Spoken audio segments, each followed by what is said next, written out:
Hello guys, ഇന്ന് നമ്മൾ കാഞ്ഞങ്ങാടിലെ KITE beach പാർക്കിൻ്റെ വിശേഷമാണ് എന്നിട്ട് പറയാൻ പോകുന്നത്. ഞായറാഴ്ച ദിവസം ആയതുകൊണ്ട് ചേച്ചിയും പിള്ളേരെല്ലാം വീട്ടിൽ വന്നിട്ട് അമ്മ പറഞ്ഞു നമുക്ക് എവിടെയെങ്കിലും പോവാം.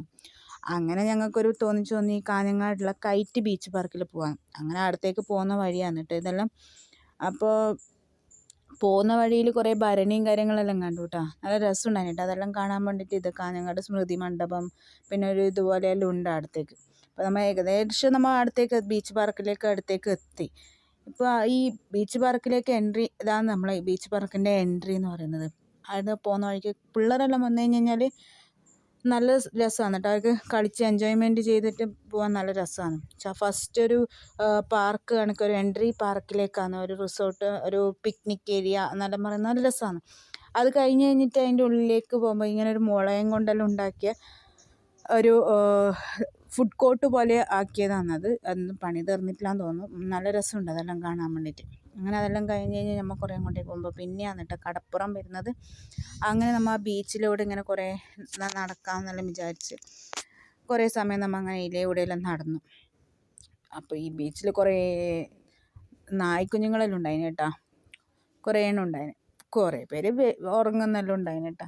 അതെല്ലാം എന്തായാലും അതെല്ലാം കാണാനൊരു ഭംഗിയാണ്. കുറേ മീനിൻ്റെ എല്ലാം ഇങ്ങനെ ഇതാക്കിയിട്ടെല്ലാം ഉണ്ട്. പിന്നെ ഞങ്ങൾ കുറേ വീഡിയോസ് എല്ലാം എടുക്കാമെന്നെല്ലാം വിചാരിച്ചിട്ട് ഞങ്ങൾ ഇങ്ങനെ നടക്കാമെന്ന് കടപ്പുറത്തിൻ്റെ സൈഡിലൂടെ. ശരിക്കും ഇവിടെ വരുന്നുണ്ടെങ്കിൽ വൈകുന്നേരം ആ സമയത്ത് വന്നു കഴിഞ്ഞാൽ നല്ല രസമാണ് കേട്ടോ. എന്താ പറഞ്ഞാൽ ഇപ്പോൾ എന്ന് പറഞ്ഞാൽ ഭയങ്കര വെയിലും കാര്യങ്ങളാണ്. വെയിൽ എന്ന് പറഞ്ഞിട്ട് ആരും അവിടെ ഇല്ലാതില്ല, എന്നാലും വെയിലെല്ലാം തണിഞ്ഞിരിക്കുമ്പോഴാണ് അവിടെ എന്തായാലും പോകാൻ നമുക്ക് എൻജോയ്മെൻറ്റ്.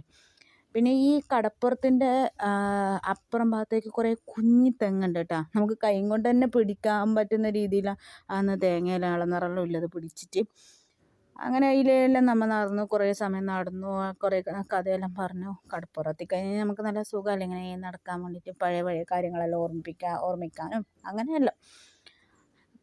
അങ്ങനെ കടപ്പുറത്ത് നല്ല ചൂടുള്ള കാറ്റെല്ലാം കൊണ്ട് ഇതെല്ലാം കടലിൻ്റെ സൈഡിലുള്ളതെന്ന് പോവാന്ന് കേട്ടോ ഇതെല്ലാം.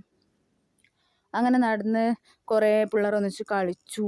അത് കഴിഞ്ഞിട്ട് അങ്ങനെ പൊയ്യയിലൂടെ ഇങ്ങനെ നടന്നു.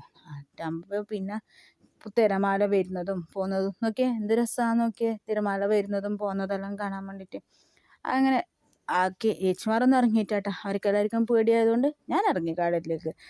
അങ്ങനെ വെള്ളത്തിൽ കുറേ സമയം നിന്നു. കുറേ കടലിൽ കളിച്ചു. അങ്ങോട്ടേക്ക് പിള്ളേർ ഒന്നിച്ചിട്ട് കുറേ സമയം കളിച്ചു. നല്ല എൻജോയ്മെൻ്റ് ഉണ്ടായി. എന്തായാലും പിള്ളേർക്കെല്ലാം വന്നു കഴിഞ്ഞാൽ നല്ലൊരു എൻജോയ്മെൻറ്റാണ്. വൈകുന്നേരം ആ ഒരു ടൈമിൽ വന്നാലാണ് ശരിക്കും പിള്ളേർക്കെല്ലാം എൻജോയ്മെൻറ്റ്. ഇപ്പോൾ എന്ന് പറഞ്ഞാൽ വെയിലിൻ്റെ ചൂട് കാരണം പിള്ളേരെല്ലാം ക്ഷീണിച്ചു. വൈകുന്നേരം ഒരു 4 മണി കഴിഞ്ഞ് കഴിഞ്ഞാൽ വന്നാൽ പിള്ളേർക്ക് ആ ബീച്ചും പാർക്കും എല്ലാം നല്ല രീതിയിൽ ആസ്വദിക്കാൻ വേണ്ടിയിട്ട് പറ്റും. അങ്ങനെ കുറേ സമയം പിള്ളേരൊന്നിച്ച് കളിച്ചു. പിന്നെ ഒറ്റയ്ക്ക് കുറേ സമയം അങ്ങോട്ടേക്ക് തിരമാല കാലിലേക്ക് ഇങ്ങനെ വെള്ളം അടിച്ച് കയറ്റുന്ന പോലെ ആക്കി നടന്നു. പിള്ളേരെല്ലാം ഓടി കളിക്കാൻ തുടങ്ങിയിട്ട് അതിലെ ചുറ്റും ശരിക്കും ആ ഒരു സ്ഥലത്തെത്തിക്കഴിഞ്ഞ് കഴിഞ്ഞാൽ പ്രത്യേക ഒരു നല്ലൊരു രസമാണ്. എന്താ പറയുക, നല്ലൊരു വൈബാണ് അവിടെ. കുറേ പേരുണ്ടായിന് ഇങ്ങനെ ആസ്വദിക്കാൻ വേണ്ടിയിട്ട് വന്നിട്ട്. അപ്പോൾ ഇത് കാഞ്ഞങ്ങാട് കടപ്പുറം റോഡാണ് കേട്ടോ. അപ്പോൾ എല്ലാവരും എന്ത് ചെയ്യുക, വൈകുന്നേരം ആ ഒരു സമയങ്ങളിൽ ആ ബീച്ച് പാർക്കിലേക്ക് പോയിട്ട് ആസ്വദിക്കുക കേട്ടോ. അപ്പോൾ ഇന്നത്തെ വീഡിയോ ഇത്രയേ ഉള്ളൂ ഗൈസ്. ടാറ്റ ബൈ.